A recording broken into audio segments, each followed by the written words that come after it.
Hello everyone, welcome along to another top 5 talking points. I just realised I didn't change the title, but top 5 talking points from the Portuguese Grand Prix. Hopefully you guys have all seen it by now. I am just going to very quickly change this title, but as always we are joined by Rwaggy. Apologies by the way that we're a little bit late today, that was all my fault. Rwaggy here was sat just like that, looking beautiful, ready to go 5 minutes before 6, and I wasn't ready, and then we were just having a good old chinwag. But anyway, welcome along to Rwaggy down below. Hello. How you doing? Everyone's saying good evening, good evening. Oh, here we go. Yes, apologies guys, we're a little bit late there. I'm just going to delete that for now. But yes, so we had a race today. 2-week wait was it from the previous one, so it was good to get another race in. And the next race, of course, is just a week away, so we're really getting to the swing of this season. But not a bad race. I mean, you know, we'll get into the talking point in a moment, but let's be honest, it wasn't the best race in the world. However, still well worth watching. I still enjoyed it. I actually had a weekend away this weekend with my girlfriend. I got back 10 minutes before the race started, so I got back specially for it. And it was still worth doing that for. I thought it was a good enough race. Anyway, the first talking point that I'm going to get into, which isn't actually on the list, and I'm gonna throw this at Rwaggy. However, he has expressed a need to not want to comment on this, and that's entirely up to him. However, we can't do a stream on the weekend of the social media blackout without mentioning at least the social media blackout. Now, this is kind of getting into politics. We're not going to go on about this for too long. However, like I said, it would be weird to just completely not mention it, especially as I myself am actually doing it. I put a tweet out on Friday saying, hey guys, I'm going to do this blackout. It was, of course, for those who don't know, started by football teams in the UK, who basically, as a stand against social media abuse, decided to not post at all over this whole weekend, over all the games, and a lot of other people and sports people have joined them. F1 put out a statement, although they didn't actually join the blackout. Several F1 drivers joined the blackout. Several media people like Veloces joined it. WTF1 joined it. I joined it. So, yeah, it's actually become quite a big thing, and it has certainly made its way to the F1 community. Again, I don't want to go on about this for too long. However, I do just want to touch on it. I do think it is a worthwhile thing. I don't know how else to describe it. Because, yes, there is too much abuse on social media, and I do think the social media firms need to do more. The reason I'm still streaming right now on YouTube, and I've also been active on Discord, is because those platforms give you moderation tools. So I'm happy to be on those because I can control what's on my server and on my YouTube videos, and I can moderate abuse myself. Obviously, Facebook, Twitter, Instagram, they're different platforms. They can't just give someone complete moderation control. I get that. However, I do think more needs to be done. So I think I kind of just wanted to highlight that point just to kind of get that out there, rather than like, hey Alex, you hypocrite, you saying social media blackout, and here you are live on YouTube. I kind of just wanted to cover that one off. Briefly, for me, I think some solution could be just to get everybody verified effectively. Make them all, everybody who signs up for Twitter has to give ID to Twitter, and they have to use their real life name, say. That would just stop people feeling like they're completely protected behind a keyboard and they're just using some username and they're almost invincible. That sort of thing, I think, is the step that they could do with taking. Because, yeah, I mean, it's insane. You know, we've all seen it. The abuse that particularly the bigger accounts get, where I think people assume that they don't really see it. Which of course they do. They're still human, and although they don't read every comment, I'm sure they do read some comments. It's just not okay, is it? I mean, some of the comments are just absolutely horrendous. It's not the sort of thing you say in real life. It shouldn't be said on social media. Blackout, I completely support it. I do think social media firms need to do more. That's as far as I'm going to go on that. Do you want to add a different Rwaggy or not? I don't mean to put you on the spot, but you are welcome to not add. I mean, again, like I said to you, and I obviously say this, I guess, more publicly, but yes, I have been doing the social media blackout as well. I also haven't posted on Twitter or any other social media platform. I mean, like I said, Discord, different story, but that's because we have that control over it anyway. I obviously do fully support the cause. I think that, yes, the online abuse is ridiculous, and people say things that they absolutely wouldn't say face to face because, you know, they feel like they can hide behind a modem, a monitor, a keyboard, whatever. From where I sit, like I said to you, I don't know what they could do to, because I've not researched into it, I'll be honest with you. I have no idea what they could do to improve the handling of abuse online. Obviously, you've already got the report button and that kind of stuff. It does have to go through through a what's the word I'm looking for?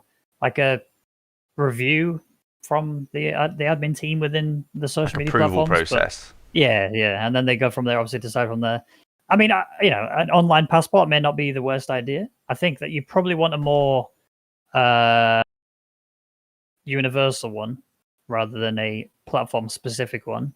It wouldn't be a bad thing necessarily to have an online passport, but I don't know. I don't know what that would entail. I don't know enough. But yeah, I mean, the one thing that we all should really be in agreement with is that, yeah, abuse is not okay. It needs to stop, no matter what form of kind it is, whether it be racism, sexism, or just generic abuse. It's all got to stop. Yeah, that's fair. And thank you, Raggy, for inputting to that. Like I said, he did specifically say before this stream that he didn't want it to be a talking want to talk point. About it, but then I was like, well, look, anyway. I feel like I should mention it, but also Raggy like, no. But no, yeah. Apologies for putting you on the spot there, Raggy. But anyway, like I said, we won't get into that too much because we could talk about it all day. But let's get into the race talking points then. Someone mentioned as well I'd had the wrong flag in the thumbnail. That should now be updated. That was again in my rush to go live. I'm running a bit late today. But my first talking point is just simply not a classic, but F1's in a good place because, I mentioned at the start of the stream, yes, let's be honest, it wasn't the best race I've ever seen. Verging on boring, I would argue. It wasn't fantastic. We've certainly had better races. It's the worst race so far this season, although it's only the third race, of course, so potentially harsh. But for me, I think F1's still in a good place because if that, we don't know yet, but if that becomes the most boring race of the whole season, we've had a fantastic season. So, we've had a lot more boring races, even last year. Yes, there wasn't a huge amount of excitement, but there was still several overtakes for the lead. There was different strategy options going on, mostly one-stops, but different tyre compounds, different pit times. There was certainly still some overtaking. There was a safety car. So, there was enough there to get our teeth into. And as I said, although it wasn't the most exciting race, I just kind of... I was happy. And if that is going to become a boring race by F1 standards, then I think we're in a much better place. I do think a lot of it, of course, is because it was a bit closer up front. If it was just a dominant Mercedes Hamilton win, then we're probably back to where we were. I think the fact that Red Bull are closer are a large part of that. And I'm excited for next year when we can hopefully have even closer following, because this sort of track, although it's a great track, suffers heavily from dirty air effects, which hopefully will be reduced a lot next year, assuming it's on the calendar next year, of course. So, but yeah, for me, still a worthwhile watching race. Whereas some races you go, I could have just not watched that and I wouldn't have been too upset. So it wasn't that bad at least. Although, yeah, not a classic. What did you think of it, Raggy? The beginning, fantastic. Absolutely exactly what I wanted. A lot of action, a lot of momentum, a lot of instability. And, the safety car came out for what it was. I think this race as a whole did have a lot of good stuff happening. Yeah, there was a fair chunk of it that was a bit boring, and the ending was pretty. Oh, okay, it's over now. When they start making the decision of we can box now to go get the fastest lap, then you know that the ending's always going to be a little bit boring. But I think, like you said, if this is going to be, I don't necessarily think it is because there's at least one other track I can think of where I'm expecting it to be more boring than today. Is it the next race? No, I actually think France is going to be the most boring one. Okay. Of them all, I actually think Spain. Truth be told, despite how much I hate the track to drive on, I think it actually produces some really good racing. A couple of DRS overtakes and opportunities, and I think it's going to be really good. So if, like you said, if this is going to be one of the most dull races of the season, yeah, absolutely. And I agree with what Stephen's saying in the chat. This is a season where we've been spoilt so far. We've had some incredible racing from the word go. And even today was still really good. Just, we had a chunk of it that wasn't as entertaining. Yeah, so I just want to particularly highlight one of the points you made there. You mentioned that, it's a boring race when you get people pitting for the fastest lap. I do agree. However, that in particular is one of the reasons it wasn't that boring, because at least there's something going on at the end. Imagine if they didn't have a point for the fastest lap and everyone just kind of cruised to the end and then that was it. At least we had that going on. And we had Max Verstappen, of course, getting the fastest lap and then getting it deleted. I've got another point coming up on that in a little while. But that's the sort of thing that I mean that F1 is in a good shape. It's in good hands. That if that's the new boring, then that wasn't too bad. We've had so much more boring races over the last few years. So those sort of small tweaks, and obviously we've got some huge tweaks coming to the cars next year. and also the tyres, and there's all things that go into making a race. I think we're going in the right direction, and I hope, maybe I'm being too hopeful here, but I hope we've kind of seen the worst of boring F1, at least for the next few years. Again, maybe famous last words, but so it was interesting you mentioned that, how that was almost for you a sign of it being boring. However, for me it was like, well, no, actually that was one of the things that made it a bit less boring. But we're making different points there, but yeah. I agree with you. I think the that actual stopping to then go for the fastest lap does actually give you something to enjoy and appreciate at the end of the race. It's just you have like the possibility that something else may happen towards the end, but as soon as you see someone box, immediately that gap becomes like 20 plus seconds long on top of what they already had there, that you just know that there's no hope of them actually getting that race win back. But I mean, I guess that's me being necessarily a little bit more optimistic for a last minute send to take the race lead again. But yeah, who knows? I still, very much enjoyed this race, and I think it's just the sign that there's no win available after that point is the bit that put me down. But Verstappen losing his hot lap at the end, and he didn't even know about it until the interview, which is also interesting. It wasn't going to be my next talking point. However, it will be now, as that is just such a perfect segue there, Raggy, that I just can't refuse your beautiful segue there. So I've just put track limits inconsistency again. Now, I don't want to go on about this too much because I know it gets boring, especially when Crofty goes on about it in practice sessions all the time. I don't think he does it so much anymore, but he certainly used to. So this weekend they were very consistent. So they monitored more corners than previous, because this is the point we mentioned previously. We wanted them to be a bit more consistent. They monitored corners a bit more consistently, as in I think it was 5 corners they were monitoring in the end, which is quite a lot, which is good. It should be the same every corner, of course. And they seem to be very consistent with deleting lap times. As we saw in qualifying, Max, of course, lost a lap that would have been pole because of the weird changing conditions we saw at the end of qualifying. Then in the race, we heard Yuki Tsunoda being warned. But the inconsistent part for me was the Lando Norris overtake at the start of the race. I think it was it on the safety car restart or somewhere around there? Yeah, shortly after. Lando managed to get past... I almost said Albon there. Managed to get past Perez, and he did have all 4 wheels off the track just before he made the move on one of the corners they're monitoring. So to me, it's one of those things. It's very hard to create an exact rule, isn't it? However, to me, if you make an overtake and you have gone off the track either right before or right after the move, as in like the corner before, the corner after, you should have to give that place back. That should be the rule. Unless there's extenuating circumstances like, you were pushed off, or, there's obviously extenuating circumstances, which is why it should be left up to the steward ultimately. However, the fact that it wasn't even looked at, and it was hard to tell if Norris let him back through, but we didn't hear any radio on that. His tyres were starting to die. I don't know if he did let him back through. I think it was more, my tyres are dead. I'm not going to bother defending against you because I just want to do my best race, and you're going to beat me anyway because you're in a Red Bull. I think that was more what it was, rather than I've let you back through because of the rules. So, I mean, it made Perez lose 8 seconds from his teammate, and actually after that, he had great pace after that because he was doing the same lap times as the Mercedes and his teammate out front after he got let back through. So it's got real potential to ruin someone's race, because at what point do you allow it? Do you just allow someone to just go full throttle for a corner, they go 3 meters off the track, but they've got so much momentum they can make an overtake? Do you then just take 10 laps to review it and go, actually no, let him back through now? But at that point, potentially the damage is already done, particularly if it's around a pit stop phase or whatever. I just feel like there needs to be stricter rules around racing in particular, because okay, Norris might have got past him anyway. I do think Perez defended badly. I think he shouldn't have let him through. Perez was a bit weak on the defending in the start, because also he let it was Sainz, wasn't it? He let through at the start of the race. So I think Perez could have done better, but that's a separate point. The fact that Sainz was allowed to do it to me is wrong. I mean, what's just sprung to my mind is Lewis Hamilton back in, I want to say it's 2007 against Kimi Räikkönen at Spa, completely cut one of the corners, then overtook him in the next corner. They eventually gave him a penalty and it made him lose a race win. And there was a lot of drama around at the time, but ultimately the right decision, because he was off the track, and it's impossible to know how much advantage you've gained or lost. So I don't know. Again, it's hard to have a hard and fast rule, but I think Norris was off the track. He then made a move on the next corner. That is the fundamental part that, to me, something's not quite right there. Do you agree, Raggy, or do you where do you weigh in?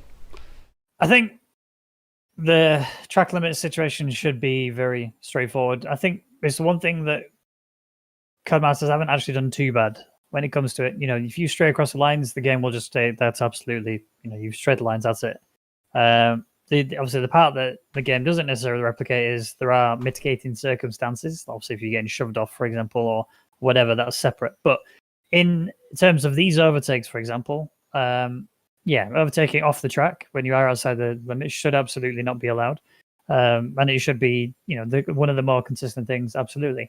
I do genuinely believe that Lando did actually give the position back to Perez. Granted, like you said, a lot later than he probably should have done it. But I think McLaren, again, no radio to confirm this, is purely just my own opinion and speculation. But I would suspect that McLaren were thinking, it was a bit on the limit. Are we going to get away with that? Are we going to get in trouble for that? Do we give the position back? Do we need to give the position back? Should we be worried?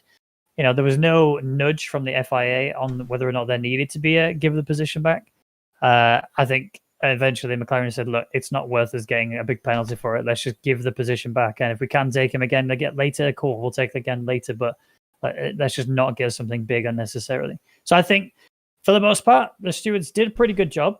I think I've seen a comment actually mentioned in the chat that Helmut Marko said that Max lost the victory pole and fastest lap because of the track limits. I think that's silly to believe. I think Max lost himself a victory pole and fastest lap because of track limits. This classic he did Helmut, that to himself. Yeah, well, I mean, if a driver drives outside those limits, that's on them. Everyone else seemed to do it fine. Why could he be any different?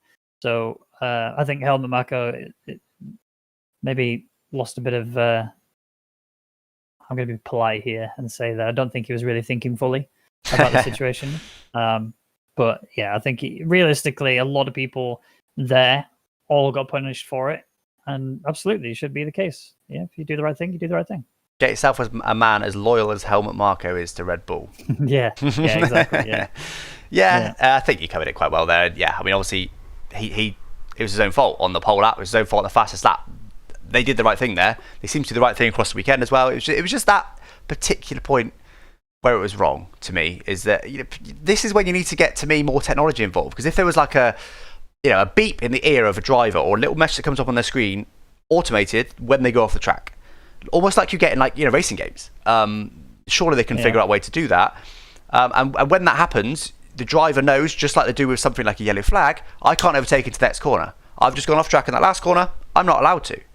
And then you can simplify the rule a lot, because you can say the rule can be the driver is not allowed to overtake in the next corner after having had a track limits infringement, and that's it. That can be simple like that for the Lando sort of incident. Obviously, there's a million different ways it can happen, so it ultimately needs to be up to the stewards. But I just still think, like I said in the last stream, more automation is needed. If you can automate the process a lot, then and then Lando would have known not to make a move. Max wouldn't have been too upset about his pole lap, or wouldn't have kind of embarrassed them, let's be honest, after the race, like, hey, I got fastest lap, and then I'm like, oh, actually, no, you didn't. He was like, oh, well, they weren't monitoring it there that weekend, which is also untrue. But at least avoids those kind of situations. If you just have more automation, it's F1, it's the pinnacle of motorsport. They need to have better technology there. But but like I said, I do think it was better this weekend than last weekend. So if they can kind of follow down that process, then hopefully we can get to a point where track limits aren't a talking point. However, I do think they still are at the moment. Although, of course, today it didn't really affect the end result. It did because of Max Verstappen, but that was his own fault. There was no dodgy decisions that affected the end result, should we say. I saw someone in chat saying that he thought Norris was inside the curb, and he actually wasn't on that particular lap. He did go outside of the curb. I'm aware that they seem to be treating the curb as the track limits now, which is what it is. But that was the same all around the track, and he did actually go past the curb. It wasn't just the white line. So I do believe he did. I haven't watched the replay, but I'm pretty sure at the time he went very, very wide. And Tiger Bill says, rules may be, but good old grass and gravel on the edges will sort it. And I do agree, but certain corners, certain tracks, not possible, dangerous to do so even potentially. I would love to see that, but that's up to the FIA and the tracks, a lot of money involved, and I don't know. I do agree. I just don't think it's realistic, unfortunately. Anyway, fire Marco Verstappen can do it faster. Don't know where that's come from, but I just felt like reading that one out. My next talking point then is now the third one, which is supposed to be my second one before Rwaggy did a perfect segue, and we just forced to change course. Do you want me to do another one? Do you want me to do another No, it's too late. Well, it's up on screen. You're too late on that one. You need to be more on it next time. My bad. I just put Bottas had a perfect race, which, I'll be honest, it's clickbait within a video, which is strange. However, that is what he's hired by Mercedes to do today. He started on pole. He had a good start, led the race early doors. Verstappen, of course, because of the restart, managed to get past Hamilton. Hamilton managed to get past Verstappen, which was a great move, by the way. I was quite impressed. And then Hamilton ultimately just overtook Bottas on track, on a track that's hard to overtake on. Bottas still just succumbed to Hamilton in the end. He did a good enough job. Hamilton was within a second to him the whole race until that point. And then great move, by the way. Fantastic ballsy move by Hamilton round the outside. I couldn't believe when I saw it. I was like, oh my god, I thought there was going to be contact. But that incident is exactly what Mercedes pay him to do. They pay him to be second driver. They pay him to not crash. And Hamilton knows that, and Hamilton swooped around the outside. If that was Rosberg in the car, there would have been a crash today, and both Mercedes probably wouldn't have finished the race. Hamilton knows that Bottas will back out, because Bottas is more of the corporate second driver type person, although he won't admit it publicly. Realistically, he knows. And they were sort of wheel to wheel coming into the first turn, a really high speed first turn. He swooped around the outside, and Bottas basically had to completely back out of it in order to avoid contact. And he did do so, like he's paid to do. And he got them a podium. And okay, he's not beating Verstappen, but they know they've got a good fight on their hands this season. He beat Perez. That's his main job, I would say.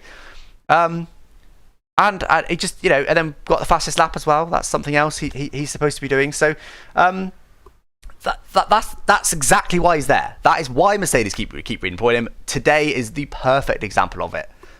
Rwaggy, any further points? You look like you may have some. I disagree. Okay. Almost all of what you said. Drama up in here. I think Bottas did well. Don't get me wrong. Lights went out, did exactly what he needed to do. A really good run from him initially, and I think that was perfect. But then the pit stops happened, and immediately he crumbled. He came out of the pit lane. The tires were, granted, obviously, the situation wasn't in his favor in that respect. The tires were freezing cold, and it is no surprise that he was really struggling to get the pace down.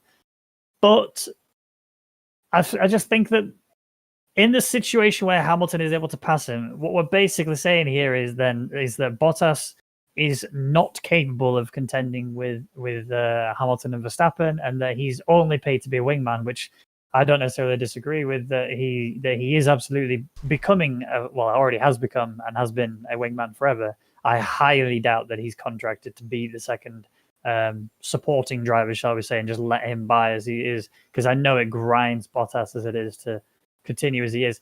Do I think that Bottas has anywhere near the skill level that Max and Hamilton have? Absolutely not. I don't think he's anywhere near their pace. I think he's very lucky to still be in a Mercedes, and I think he's actually been very lucky to be able to have as successful a career as he's had, purely because of how it's all panned out.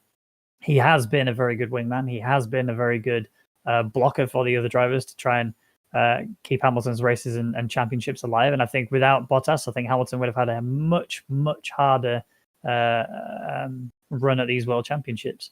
At the same time, though, Bottas just seems to be too much of a distance between him and Hamilton for him to be even thinking of getting a race win. There was no way he was going to get a race win today. And there was a slight pit stop error as well, which was the only part where I think Mercedes kind of screwed him slightly. And I think that the only reason he beat Perez today is because Perez got done in hard by Red Bull. That's where I sit. Yeah, I think first of all, I don't think he's literally contracted second driver, like you said. They won't say it publicly. Yeah. They won't even say it between them. However, we all know there's a very good reason they're keeping Bottas, and it's not because he's the best available driver. It's because he's the most harmonious driver, and he's winning them championships, helping win them championships. Yeah. That's why. He's not contracted to be second driver. I don't think there was no way Bottas could have won. I think the thing is, there is very rarely a race where Bottas will win on pure pace. Sometimes he will pip Hamilton in qualifying, as we saw yesterday. Wasn't it by 100th of a second? Very close. He will then sometimes benefit from a track where it's hard to overtake on, and Hamilton won't be able to get by him. He will basically never pull away from Hamilton on pace and be like, see you later, Hamilton. Out-strategize him, look after the tyres better. None of it happens. It just doesn't happen. And that was perfect today, is that Hamilton was always within a second of him. And actually, Hamilton doesn't normally do that. This is something I noticed today, is Hamilton has, at least in this race, changed the way he goes racing. Normally, he would go, okay, you're ahead in turn one. I'm going to have a couple of laps to make sure that, that I can't fly past you. Okay, I can't. No worries. I'll back off by 2 or 3 seconds. I'll look after my tyres, and I'll come back at you hard in the pit stop, and I'll get you in the pit stop. Or I'll go really long, and I'll have much fresh tyres you then. That's what he does. That's what he's done a million times on Bottas. Today, of course, with Verstappen being so close, which is partly why this season's so exciting, he couldn't do that. He was aware that he needed to get past Bottas ASAP and hoped that Verstappen couldn't get past Bottas as well. So he was hounding him and pressuring him, and I did think he stood up well to the pressure. I don't think he made any big mistakes. Having someone like Lewis Hamilton behind you less than a second is certainly not easy. So he did well, I thought, but there was just no way he could pull away. Whereas then when Hamilton gets in the lead, by the end of the race, before the pit stop, there was an 8-second gap, which, Bottas had the earlier stop. Bottas had the undercut, don't forget, and there's still an 8-second gap come the end of the race, effectively. So that's just what Bottas is there to do. And don't get me wrong, I wish they wouldn't. I wish they would employ Russell, but I completely get it. Especially someone like Mercedes is very corporate, and they care very much about how they look publicly. They care very much about finishing every race. They care very much about winning every race, winning the championships. That is just so high for them. Yeah, that's just what he's there to do. Again, I hope they change it, but I'm honestly not surprised. And Mercedes will be happy today that they got the win. Yeah, right? Yeah. They genuinely would. If Bottas got the win, Hamilton was second. They wouldn't be upset. I'm not saying like they're all out for Hamilton. I'm just saying all they care about is getting the win. Bottas avoided contact today. Rosberg, I'm pretty sure, would have hit Hamilton. They probably would have both retired. Verstappen would have won today. Bottas, because Hamilton was so aggressive with him, because he's Hamilton, effectively allowed them to win today in a roundabout kind of way. So, yeah. Anything further to add on that point, Raggy? Or only that Toto Wolff actually came onto the radio to Bottas today, which I haven't heard him do for a very long time. What did he say? I didn't quite catch what he said. He basically said that you're the fastest car on the track right now. Encouragement. Yeah, he was encouraging Bottas to properly egg him on, which I don't know, it kind of struck weird with me because it kind of gave me the impression that Toto wasn't, even with that message being a very encouraging message of, you're the fastest car on the track right now. It kind of seemed to me like he was saying, we still want more though, keep going. Which is, because I think Toto knew that Hamilton wasn't actually giving it the full beans at the point in time. And then it was later on where Hamilton then just cruised on by and then took it and was gone throughout the rest of the Grand Prix itself. And I think had Perez not been done in from a strategy perspective, I think Bottas would have been fourth today. I think Perez was, I don't think we've got, no, but I just very briefly want to touch on Perez, that I think he actually drove incredibly well. He got done in by Mazepin and Red Bull strategy. And I think that he deserves the third step of the podium, in my opinion. What I found very odd within that kind of sub point there is that Horner was on the pit wall live to the Sky Sports commentary crew this weekend, and they said, "Oh, you used Perez as a bit of a blocker there on Hamilton, but and he just straight up said, "Oh no, we didn't. That would be unsportsmanlike." I don't like Christian Horner because he's very political. Everything he says has got a meaning, whether it's the meaning he's saying or another meaning. An agenda, yeah. Yeah, and that was, it wasn't even that. There wasn't a hidden meaning, but he's just lied. He's just lied. But the thing is, all Perez could have done today is got the fastest lap and stopped Bottas from pitting. So if they pitted him where they should have done, he would have done that. Which, yes, okay, would have, with hindsight, they would love because it would get him point. They were thinking realistically, that's gonna happen anyway. So let's use him to hold up Hamilton. I'm not even upset about that. Yes, okay, it's compromised his resulting race time. It didn't compromise his position in the race. But the fact that Horner was comfortable in saying no, that'd be unsportsmanlike. It's like, well, if that's what you think, then that's what you've done. That is unsportsmanlike. Then I don't actually think it is unsportsmanlike. I think it's racing. This is how you go about racing in a team environment. If they did like we've seen teams do in the past, really compromise this race, they end up like 8th because of it or something, then yeah, okay, that's not all right. But he finished in where he would have done anyway. So yeah, there was a comment I was going to mention, but I've forgotten where it was now. They just put a quote of what it was Toto said. Built Lexa says, "Hunt him down. You're the fastest man on track." Which, yeah, I did find that interesting because that was like, he felt a need to encourage him, didn't he? Rather than just, I mean, we don't hear all the radio, of course, but has Toto ever gotten the radio to Hamilton and been like, get on with it? Yeah. It was positive. It was meant to encourage him, but when your boss comes over the radio to you to encourage you, it's never a good sign, is it? So it was a bit weird, that one, I thought. Yeah, agreed. Yeah. Anyway, so on to the next talking point then. Again, I'm having to change all these numbers here, but the 4th talking point, let me get it up here, is, does the 107% rule need to be harsher? Now, that's not quite as it seems, because this applies to any driver. However, it's going to be fairly obvious which driver I mean on the field is Mazepin. He finished a minute down on Mick today. Mick's starting to find his feet with that Haas, despite being, let's be honest, an awful car. Mick did a good job today. He managed to get past Latifi on track. Again, awful car. So it's pretty good. But again, I didn't see any Mazza spins. But how do you end up a minute behind your teammate across what was it, a 66 lap or so? I'd say so. Yeah, probably about a second a lap. It's not good, is it? So this point for me is about, do we need to introduce, not specifically aimed at Mazepin, although it's Mazepin that's inspired this point, a kind of a limit on, because at what point do you let's say a team comes in and a billionaire buys a team. Wouldn't be the first time we've seen it. Wouldn't even be a recent thing. I haven't seen it recently. A billionaire buys a team and puts someone who's genuinely a bad driver. Like they're just not a fast driver. I think Mazepin's not as bad as I'm describing here, but like genuinely they're awful. We've got the 107% rule in qualifying, so they have to be within 7% of the leading car. However, what if somebody comes in and buys Mercedes somehow, a quick car that isn't going to be 7% off, even an awful car, but the driver is 5% off his teammate consistently? That's bad. That looks bad on F1, right? Yep. I don't really have a solution here, and I don't necessarily even think that... Spin, not Mazepin. WSB News has just said Mazepin, not Mazepin. Yeah, I did mention Mazepin. Yeah, we should refer him to that as always. But Mazepin, yeah. So I don't really have a solution here. I don't know if there should be a rule. I don't know what the rule could be.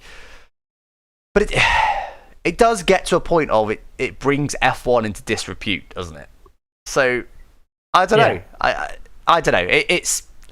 It's pretty ugly at the moment. Again, I think Mazepin would be just about on the right side of whatever rule they would introduce, because it's not like he's genuinely a danger to people out there, right? Like, he does have few too many spins. He did almost take Perez out of the lead, but it's not like he's literally, like, you think he's going to smash into anyone at any given time. He's not that bad, although he's pretty bad. So, I don't know. Does F1 need a rule where... I guess the super license kind of is that, but maybe am I just describing the super license here, Raggy? Well, so Stefan in the chat actually explained this to me the other day, and he was saying that there has actually been a driver in the past who was so bad that the 100% rule did kick in, and eventually they did have their super license removed from them. I think there needs to be, especially in the step into F1, there needs to be a more... I think it needs to be harder to get into F1 from a driver skill perspective, because at the minute it just seems to be, as long as you've got bank, that's fine. But it's, as demonstrated here, Mazepin is not fit to be in F1, in my opinion, at all. His pace is non-existent. His consistency is terrible. Granted, he's brand new to the F1 cars, but then so are all the other rookies that have done it including Mick. Previous years. Mick, but even if you look at rookies even before that, Mick, You got even Albon, for example, who has been flamed ridiculously when he was moving into Red Bull for how bad he was in comparison, which I think is unfair. But anyway, look at all the other rookies: Leclerc, Norris. Every single one of these have come from F2s. They've actually won championships and gone into F1 and actually have then since delivered reasonably well when they were in their rookie year, and then going even further into that, they've gone better and better. I am not seeing Mazepin learning at all. The only thing I've seen him learn is not to spin the car anywhere near as much, and that's still taken a few races of the year to finally get to that point. So for me, I think it's yes, the car is awful. There's no doubt about it, and I don't doubt that the car is actually quite difficult to drive. But Mick Schumacher, also rookie in the F1, first year in, same as Mazepin, no different, is completely outclassing him, and actually made an overtake today, which just proves there's a lot more in that Haas car than Mazepin is finding out. And yeah, Mazda terrible. I think he does not belong here at all. And I've seen Tiger Bill's comment in the chat saying that he thinks even I could do a better job than Mazepin. I take offense to that, while completely agree as well. Yeah, people are saying Matt, he needs to boot your time. I do agree, but the point is, it's Formula One. You need to come in at a certain standard. The fact that Mick is also a rookie, yes, okay, he's F2 champion, but that's the point, is that he's F2 champion. He's at the level we need, and he's finishing a race a minute ahead of his teammate, which is just bad. We've got another super chat here from some WSB News. Thank you for the $4.99. I'm just going to play that out now, hopefully, if this works. Maybe.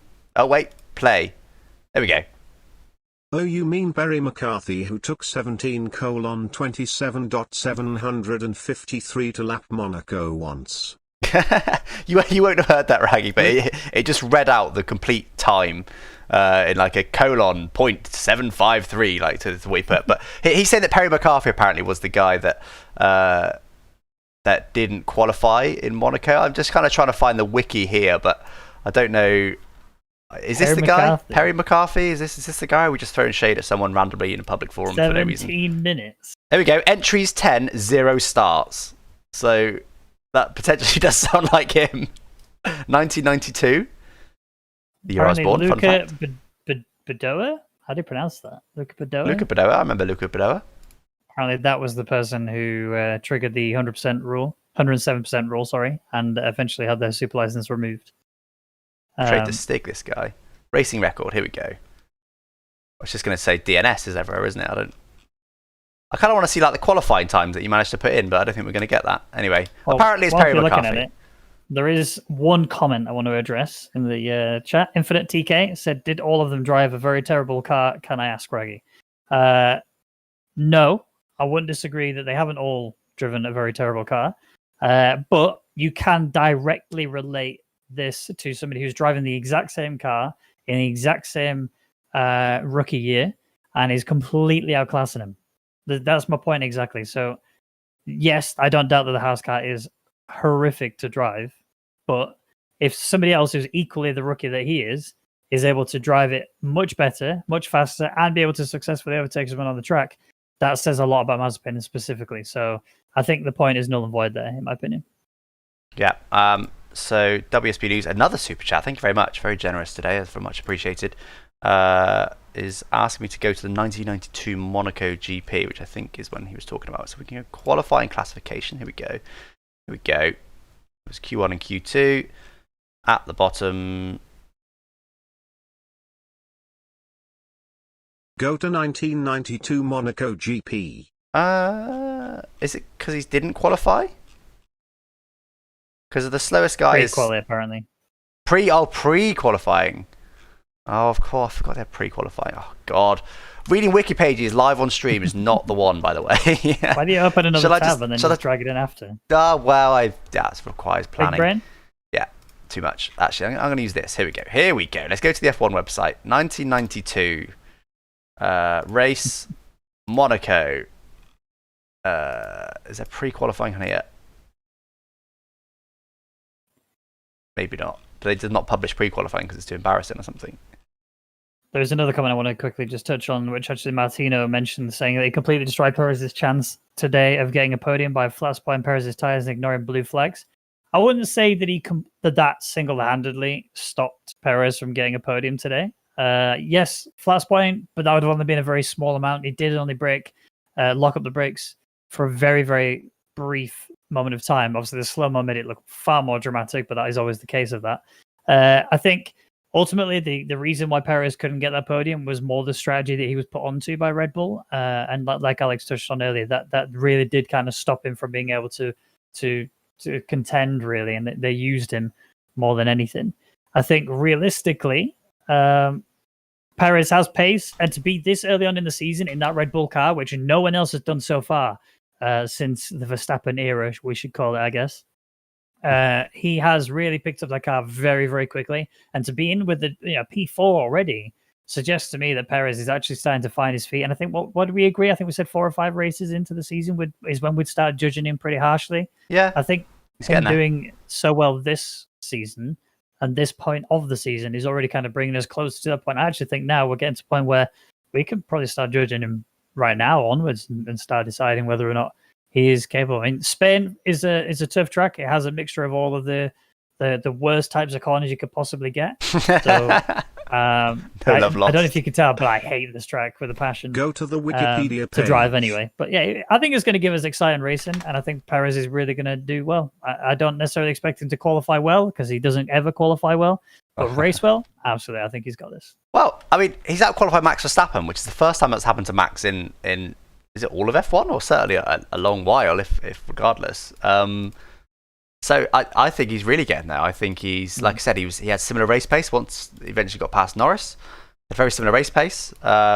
Finished a fair way off in the end, but I think only about 4 or 5 seconds off Bottas in the end, who both pitted at the end, of course, the fastest lap. So, of course, he had one less pit stop though, didn't he? But then like you said, he was shafted by Red Bull. So, agreed. He's saying. WSB News, another $4.99 Snapchat saying go to the wiki page, but the issue is the wiki page is just text, which is fine when you're just researching quietly offline, but for a stream, I mean we can read this whole wiki page on stream if you want. I just feel like there's probably not the most scintillating of streams, though. Never making it to a race before making into sports cars. Korea. I mean, it's just, there you go, I found it. Have you got an excerpt you can maybe read out or something? So in the pre-qualifying classification, there were, for some reason, there's only 6 people mentioned. But the one in particular we're looking for, which is Perry McCarthy, took 17 minutes, 5 seconds, 0.924 to carry out a lap, a singular lap. So the pre-qualifying session on Thursday morning lasted for 1 hour and started at 8 local time in warm and sunny conditions. Michel, I think that's how I pronounce it, was the fastest pre-qualifier in the footwork for the second Grand Prix in succession. Okay. Bertrand also pre-qualified, finished second last. I'm looking for the bit with Perry. God, Perry yes, McCarthy, I finally found it. Oh my God, that was painful. Sorry. Yeah. So it turns out I don't know how to use the internet, but yes, I have fun. Oh my God. Scroll up slightly on. I'm delayed, obviously, but yeah, scroll up slightly on where's the pre-qualifying. It was 15. Is that 15 minutes? That is 15 minutes, isn't it? 15 minutes, yeah. 15 and a half minutes slower than the fastest guy. Yeah, I mean, but yeah, go back to the original point, is that I think the 107% rule is more for teams. It's to make sure there's not any, genuine F2 such speed teams that get into Formula 1, which is great. I just think there does need to be something for drivers as well. I don't know what it is, because, like you said, you could get a person that buys a genuinely quick car. Again, the super license is supposed to be for that, but like you said, do we just harshen the super license requirements? But then there's people, I think it was Mario Andretti said recently, there's some American I think he's in IndyCar, who is like winning races and he can't get a super license yet. So the super license is a bit unbalanced. It can be a bit biased by the FIA. So I don't know. Again, I don't really have a final point or a final recommendation for this, really. I just kind of wanted to bring it up because it's getting that way now for me, from Mazepin. A minute off his teammate after the race is not okay. It's not okay. No, agreed. But unfortunately, he's here to stay. As I highlighted on Twitter recently, a quote he put out somewhere was basically that he sees himself in F1 for at least the next couple of years, he said. Which to me means his daddy is going to buy Haas outright and that he is then guaranteed that seat. Yep. I also think that with him buying into F1, Haas obviously will not have any interest in staying here. Mazepin is going to have to start being a better boy, and then maybe one day he'll be in with a chance of actually delivering some sort of good race that might make him worthy of your next point. The segues today, Raggy, they are on point. On point. Yes, so the fifth point is going to be asking, is driver of the day rigged? Now, I will say straight away that this is essentially, we're working on complete rumour here. I asked for evidence, of which there appears to be none. I haven't Googled it myself, actually, but I did ask the people that responded. This is actually from my Discord. People are basically saying that they think Mazepin was winning the vote, and they basically disallowed the Mazepin votes, and then Perez ended up winning it. Now, again, this is basically pure rumour, because I don't have any evidence of this. This might be completely false. But we've seen it before. We've seen it before where certain drivers were leading it. Who was it? Can you remember, Raggy? This has happened before, a couple of years ago. I know you're relatively new to F1. I can't remember how long ago it was, but it was a meme vote, which is probably what this would have been if Mazepin genuinely was winning. Who was it though? Was it Maldonado? No, it wasn't Maldonado, was it? It might have been. It was someone like that. I feel like maybe driver of the day is after Maldonado, but Kubica. I'm being spammed with Kubica. Is it Kubica? Okay.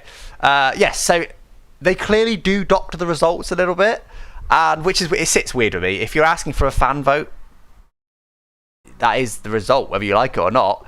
Whether you think they're taking the piss or not, that's what you signed up for. It's like the boating but boat face type situation, isn't it? Exactly. If that's what you signed up for, that's just what happens. If people are taking the mick, then it is what it is.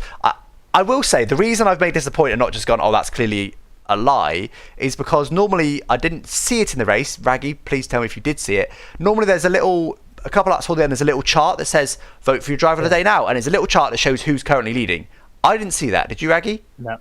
And then also at the end of the race it says driver of the day is, I didn't see that either. Did you, Raggy?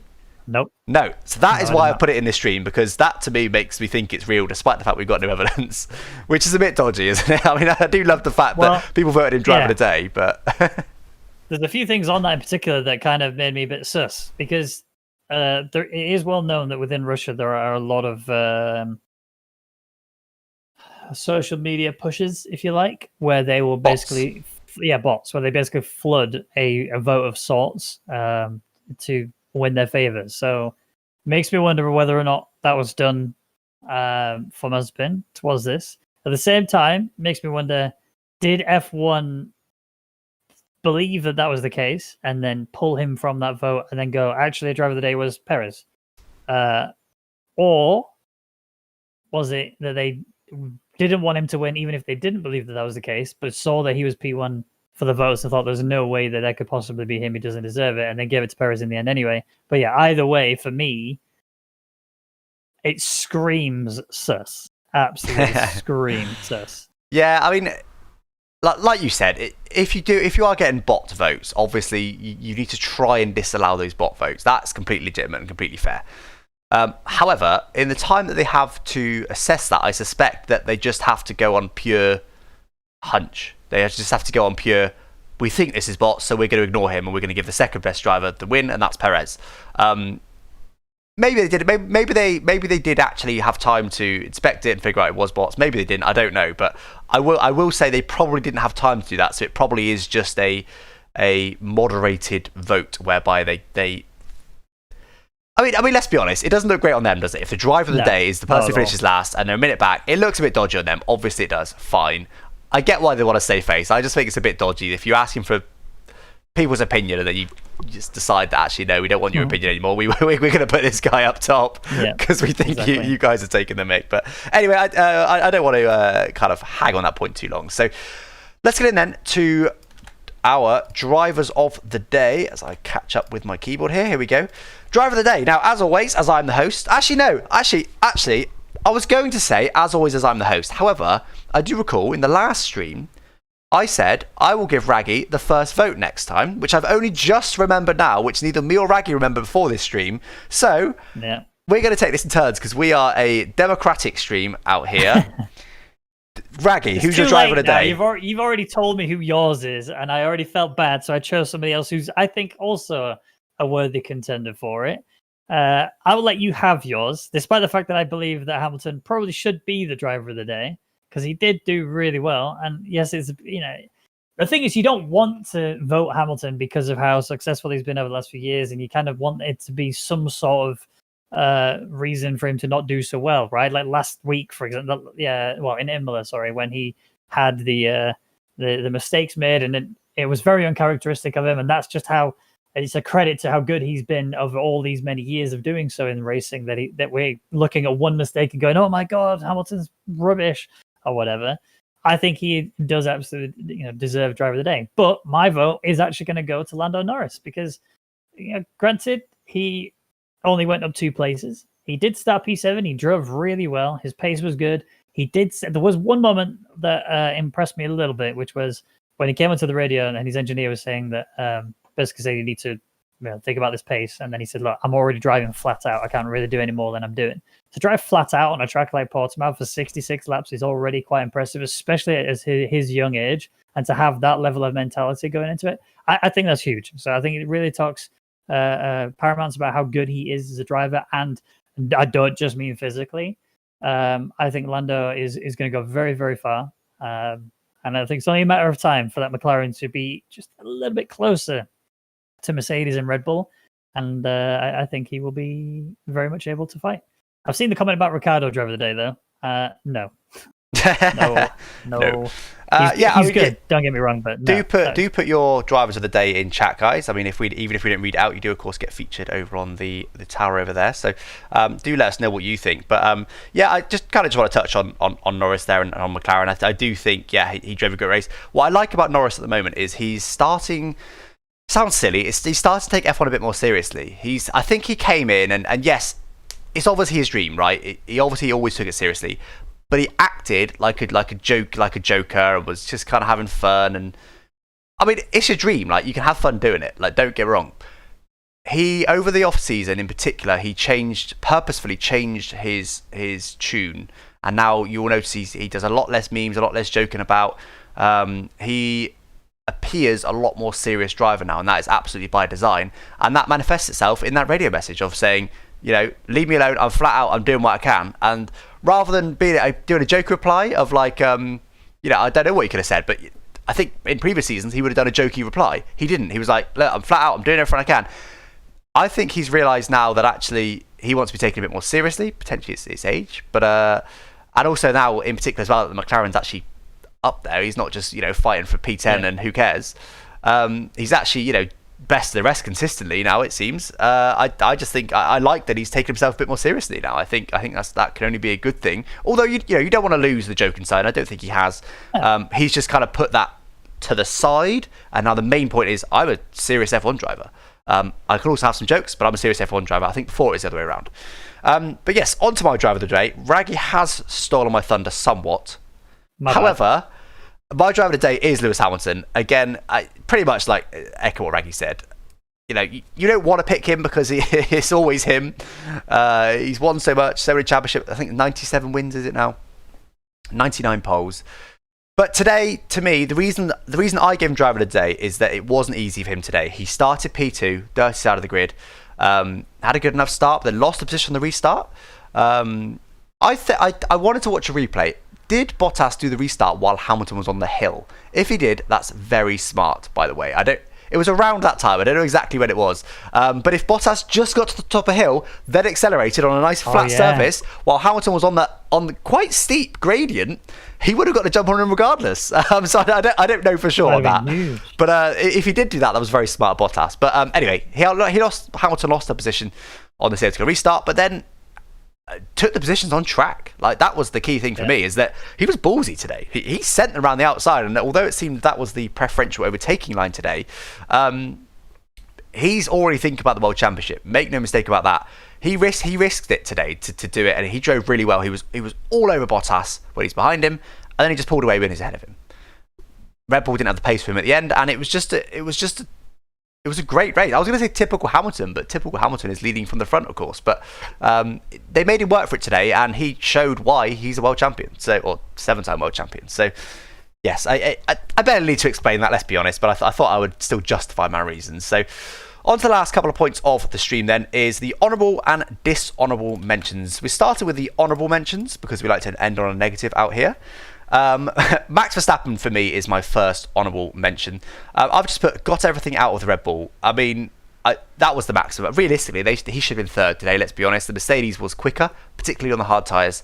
They just didn't quite have the pace this weekend. I mean, don't get me wrong, they were close enough to give Mercedes some headaches, but they just didn't quite have the pace today to really challenge them.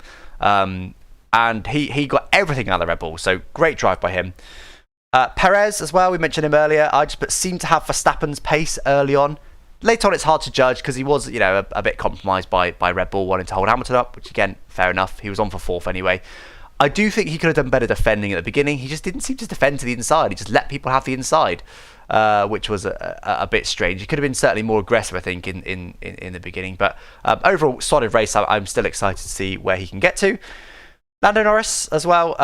Obviously, Raggy just covered that fairly well because, of course, he was his driver of the day. I've just put becoming incredibly dependable, which he is becoming a ridiculously consistent performer. Yes, he's got a good car this year, but you still need to drive well to get the most out of that car. So good job by him. I've also put Alonso. He seems to be rediscovering his form. First half of the race was so-so for him. The second half of the race, again, similar to Hamilton, there was some ballsy moves there around the outside in a car that's not the quickest. Fighting up, he ended the race just behind his teammate in 8th, but he started... Dramatic pause. He started the race down in lots of scoring 13th. So he finished just behind his teammate who started 6th. His teammate went back one position. Alonso started 13th and worked his way all the way up to 8th. So great result by Fernando. I thought he had a really good race today. Let's hope he can find his form because let's be honest, he's not been at his best so far this season. So really good job for him. But anyway, that's my honourable mentions. Raggy, have you got any additional honourable mentions to make? Just one. Schumacher. Again, I mentioned it earlier, but he managed to make an overtake today, which, considering the fact that the Haas team haven't actually done anything to their car all season, and from what impression I'm getting, they don't plan to. I think, for a guy who's driving a car that is relatively slower than Williams last year, he's actually doing very, very well and demonstrating how much he deserves to be in F1. And not just... I think it's also kind of putting critics to silence, effectively, because a lot of them are saying, well, it's just your surname. That's the reason you're in F1. You don't belong here. You're not good enough, blah, blah, blah. I firmly disagree. Yeah, he's got a huge legacy to live up to, but absolutely he's delivering exactly what he should be doing. Yeah, a couple of issues over the past few races, and I'm not necessarily saying that they're excusable because they're not. The car is a handful in itself, so that's one thing. But on top of that, he's brand new to the car. And I would give the same level of excuse, if you like, to Mazepin if he was relatively close enough. But yeah, I think realistically Schumacher is demonstrating what he is capable of. Granted, it wasn't exactly on the fastest of drivers, but that car is considerably faster than Haas. So either Latifi is terrible, which probably is. I think it's the combination of him being awful and Mick being great. So. Yeah, I kind of want to just add to that point in that I don't think, it's early days, but I don't think Mick will follow in his father's footsteps. I don't think he's on the Hamilton Verstappen level or ever will be. But I do agree, he absolutely deserves his place in Formula 1. A Formula 2 champion, just that alone, you deserve your place in Formula 1. If you're able to win a championship, even in your second season, you deserve a place in Formula 1. There's no doubt about that. So hopefully he's around for a few years.